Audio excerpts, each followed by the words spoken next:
இல்துத்மினேசர் வாலிபராக இருந்த ஒரு ஞானியிடத்தில ஹிதுர் அலைஹிஸ்ஸலாம் அவர்கள் சந்தித்து கொண்டிருந்தார்.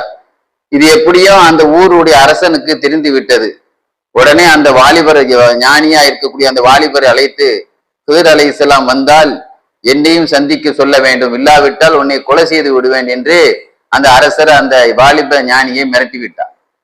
அப்பொழுது ஒரு சமயம் ஹிதுர் அலைஹிஸ்ஸலாம் அந்த ஞானியை, அந்த சிறுவயது ஞானியை சந்திக்க வரும்போது, அரசர் இதை மாதிரி சொல்லி இருக்கிறாரு, நீங்க கண்டிப்பா நீங்க அவரை பார்க்கணுமா, இல்லைன்னா என்னை கொன்றுவாருன்னு மிரட்டி இருக்கிறாருன்னு சொன்ன உடனே நான் வர்றேன்னு ஹிதுர் அலைஹிஸ்ஸலாம் வந்தாங்க. ஆக அந்த அரசர் சந்திக்கும் போது அந்த அரசர் கேட்டாரு, நீங்க பார்த்ததிலேயே உங்க பயணத்துல உள்ள ஆச்சரியமான நிகழ்வுகள் ஏதா இருந்தா சொல்லுங்க அப்படின்னு சொன்னார்.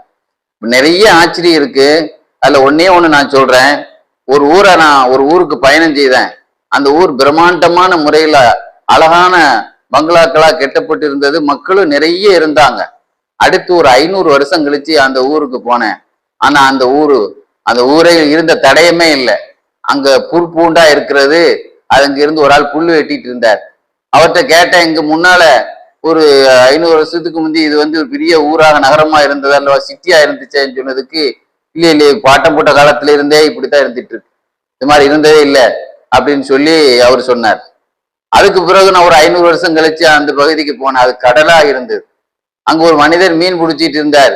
அவர்கிட்ட கேட்டேன், எங்க இது முன்னால ஒரு புற்பூண்டு உள்ள ஒரு இதாக அல்லவா இருந்தது, இப்ப கடலா இருக்குது அப்படின்னு சொன்னப்போ, இல்லையே காலங்காலமா இது இப்படித்தான் இருந்துட்டு இருக்கு, என்னுடைய பாட்டம்பட்ட காலத்திலேயே இது இப்படித்தான் இருந்துட்டு இருக்குன்னு அவர் சொன்னார். அதுக்கு பிறகு நான் ஒரு 500 வருஷம் கழிச்சு போனேன். அங்கு ஒரு மனிதன் அங்கு பாத்ரூம் உட்கார்ந்து கொண்டு இருந்தான். அந்த கடலில் தடயமே இல்லாம காஞ்சி போய் அங்க ஒருத்தன் பாத்ரூம் உட்கார்ந்துட்டு இருந்தான். அவன்கிட்ட கேட்டேன், இது முன்னால் கடலாக எப்போ இது மாதிரி காடாக மாறியதுன்னு கேட்டேன். இல்லையே இவ்வளவு நாளா இது காடா தானே இருக்கு, முன்னால இது கடலாக இருக்கு இல்லையா அப்படின்னு நான் கேட்டேன். இல்ல எனக்கு தெரிஞ்சு விவரம் தெரிஞ்சு பாட்டம் போட்ட காலத்துல இருந்தே இது காடாதான் இருக்குன்னா. அதுக்கு பிறகு ஒரு 500 வருஷம் கழிச்சு அந்த பகுதிக்கு போனேன். பழைய சிட்டியை விட பிரம்மாண்டமான சிட்டியாக அது இருந்தது. இதுதான் நான் கண்ட மிகப்பெரிய ஆச்சரியம்னு சொன்னான். உடனே அந்த மனிதர், அரசர் துறவியாக மாறிவிட்ட இதை கேட்டு, நான் உங்க பின்னாலேயே வர்றேன்னு சொன்னாரு.